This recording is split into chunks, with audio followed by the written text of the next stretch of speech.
Hello students, I'm Himani Sharma, your educator. I warmly welcome you all on our YouTube channel where we in today's video are going to discuss some important previous year questions which are related to the Marxist literary theory.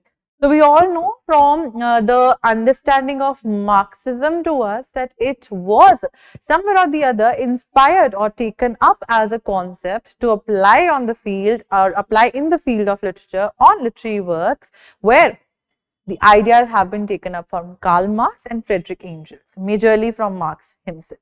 So we see that how Marx tries to talk about the material productions of an age, how they are influencing the culture, art, literature, that is the superstructure. So he tries to talk about the base always and always is somewhere or the other influencing the superstructure, right? So I hope you have watched the videos which are related to Marxism. Here we are going to gradually move forward, or even if you have not, this video is going to serve you an important purpose here to make you guys aware of what sorts of questions have been asked in the NET examination that were related to Marxism. So let's just quickly dive onto the video.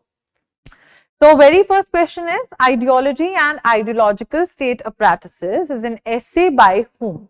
We have discussed this, and of course, how should your approach be? You guys can pause the video here, you can read the question carefully, take your time, answer it, and then play it again, because I will gradually be moving forward with showing you the answers and discussing the things, right? So the right answer is option D, that is Louis Althusser.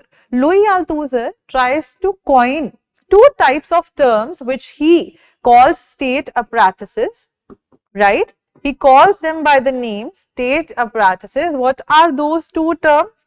He gives them the name of number one, ISA, that is the ideological state apparatus.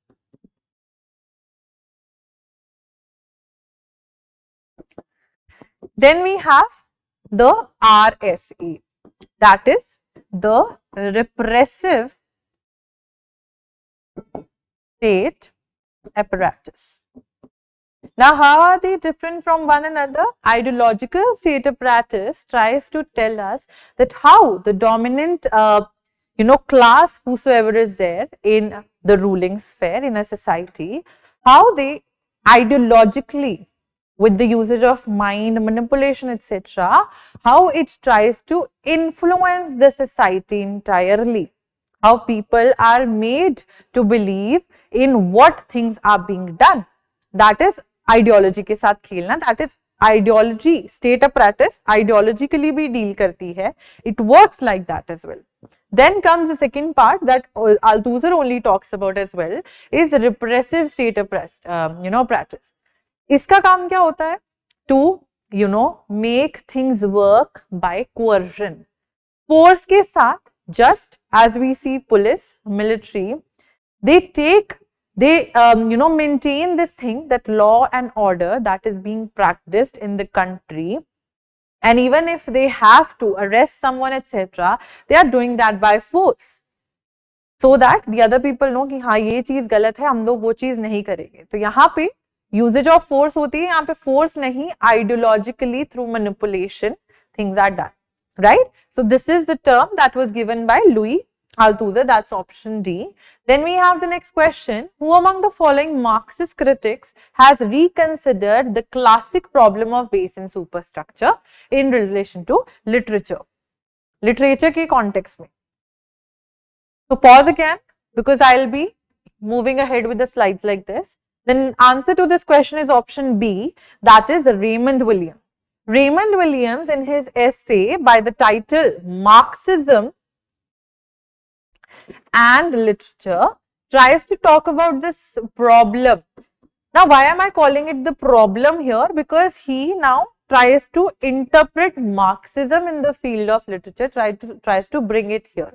So he says, whatever society, whatever would be in the base, it of course is going to influence the superstructure. So the cultural practices are also influencing the literature of a particular time. The material conditions, the monetary, economic conditions, they are also going to influence the literature of a particular time period, right? कितनी books publish हो रही हैं, कितनी books नहीं गई हैं, books publish हो भी पा रही हैं या नहीं, और if the books are being banned by the dominant ideological party, right? So how base and superstructure, they both work together even in the field of literature, is what he tries to talk about in the work Marxism and Literature. Then we have what was Gramsci's term for cultural consensus supporting a capitalism. They know that they are choosing people, but they do not know if that thing is being done directly or indirectly. They are unaware that they are being ruled. What is the term? Pause again. The answer to this question is option D, that is hegemony. Gramsci gives us the term hegemony here as well as we have discussed another term that is by the name subaltern, that was given by Gramsci, right? Where we see that the minorities, groups जो होते हैं, the tribals etc., how they lack some sort of identity to talk. So they are marginalized groups. They are known as the subalterns, right? Now the next question is, find the odd one among the Marxist critics below. इनमें से कौन नहीं है? Very easy question, and they are the questions from the previous years. The answer to this question is option D, Northrop Frye. Why? Because George Lukács is there. We have talked about him. Louis Althusser, Raymond Williams, all of them are Marxist critics belonging to different regions of the world. But Northrop Frye is related to archetypal myth criticism. Archetypal of myth criticism, right? Then we have the question, which is statement based, that consumption is an outcome of self-interest and a maximization of personal pleasure. Read the statement carefully, take your time. That consumption is an outcome of self-interest and a maximization of personal pleasure, whereas statement 2 says there are strong correlations between a social status of a person and such things as housing styles, musical taste, food preferences. So what do you think would be the answer? Are both the statements true? Are both the statements false? Is statement 1 correct, statement 2 false, or statement 1 is incorrect but statement 2 is true? What do you think is the right answer here?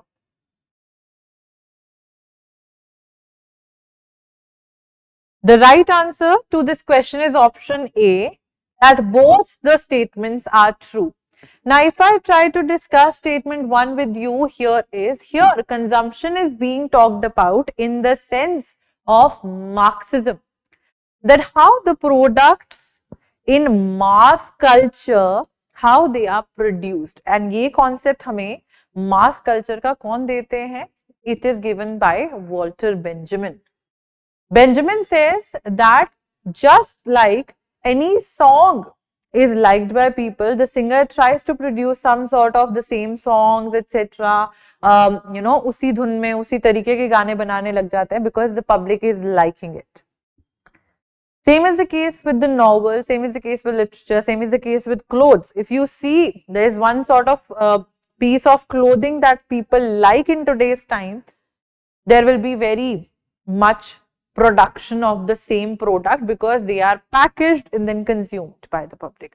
And that consumption is an outcome of self-interest. आपका interest है and maximization of personal pleasure. जैसे आज मैंने ये फिरान पहना हुआ है, it is because that was my self-interest for the very longest time that I wanted to wear one. So I wore one. It is because of the personal pleasure that I'm getting, that I'm looking good in it, right? Then we have statement 2. There are strong correlations between किस चीज में? The social status of a person and their housing styles, musical taste, food preferences. Of course, you see, अगर कोई बहुत अमीर इंसान होगा, they would have, जैसे अगर हम एक्टर्स की बात करते हैं, they have the Louis Vuitton का बैग, they have Gucci के perfumes, Gucci का blah blah blah etc. Because they can afford it. That's a luxury item that they can afford. So their social status is correlated with the products that they own. the luxury that they have. On the other hand, if we try to see, one more thing here happens that वो directly correlated है, as in what kinds of clothes do they wear. On the other hand, if I try to talk about a normal working class इंसान या एक normal इंसान who is working at a shop, उनके लिए luxury या उनके लिए दिन का बिताना कैसा रहेगा? They would be wearing normal sorts of clothes. They would not be considering even the brands for that matter, because the cloth is okay. Branded कपड़े लेके उतने पैसे में उतने तो उनकी सारी फैमिली के कपड़े आ जाएंगे, right? So this is what we try to see here from the Marxist point of view, from through the Marxist lens, that how there is a strong correlation with the social status of a person and their housing styles, their musical tastes and their food preferences as well, right? So with this, I hope things are clear to you all. All the questions I have provided are from the previous years, which are related to the Marxist literary theory. I'll see you guys again with some other video. Thank you so much and have a good day. Bye-bye.